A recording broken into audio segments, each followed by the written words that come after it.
હાલો મિત્રો, જય માતાજી, જય વસરાજ।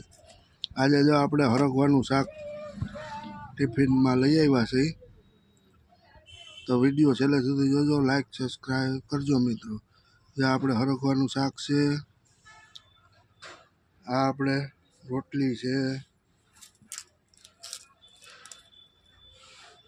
જે આ ડુંગળીના ગાંઠિયા, ડુંગળીના દડા, જે આ મરચામાં સંભારો છે,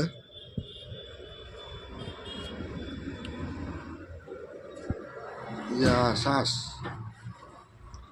જે આ ગોંડલ યાર્ડમાં છે મિત્રો। હાલો બધાય જમવા।